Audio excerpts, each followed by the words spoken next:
കർണാടകയിലെ മംഗളൂരുവിൽ RSS ക്രിമിനലുകൾ ഒരു മുസ്ലിം യുവാവിനെ ക്രൂരമായി തല്ലിക്കൊന്ന വാർത്ത കേട്ട് ഞെട്ടിയിരിക്കുകയാണ് രാജ്യം. ഞായർ പകൽ 3-ന് കുടുപ്പു ഭദ്ര കല്ലുട്ടി ക്ഷേത്രത്തിനു സമീപത്തെ മൈതാനത്താണ് സംഭവം. അഷ്റഫ് എന്ന യുവാവ് ഇവിടെ ക്രിക്കറ്റ് കളിച്ചുകൊണ്ടിരിക്കുന്നവരുടെ വെള്ളമെടുത്തു കുടിച്ചതിന് പിന്നാലെ വാക്കുതർക്കം ഉണ്ടാവുകയും കൊലപാതകത്തിൽ അവസാനിക്കുകയുമായിരുന്നു. കൊല്ലപ്പെട്ട മലയാളി കൂടിയായ അഷ്റഫ് മാനസിക വെല്ലുവിളി നേരിടുന്ന ഒരാളാണ്. സംഭവം പുറത്തറിഞ്ഞപ്പോൾ പാകിസ്ഥാൻ അനുകൂല മുദ്രാവാക്യം വിളിച്ചു എന്നായി ആരോപണം.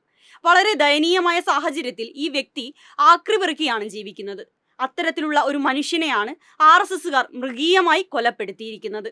ദേശീയത എന്നത് ചില ആളുകളുടെ മരണകാരണമാവുന്നുവെന്നതും ആ മനുഷ്യർ പ്രത്യേക മതവിഭാഗക്കാരാണ് എന്നതും ഭയപ്പെടുത്തുന്നതാണ്. ഭരണഘടന പ്രതിപാദിക്കുന്ന മുഴുവൻ അവകാശങ്ങളോടും കൂടി ഇന്ത്യയിൽ ജീവിക്കേണ്ട ഒരു മനുഷ്യന്റെ ഏറ്റവും അടിസ്ഥാന ആവശ്യമായ ജീവിക്കാനുള്ള അവകാശം പോലും ഹനിക്കപ്പെടുന്ന സാഹചര്യം ഭീതി ജനിപ്പിക്കുന്നതാണ്.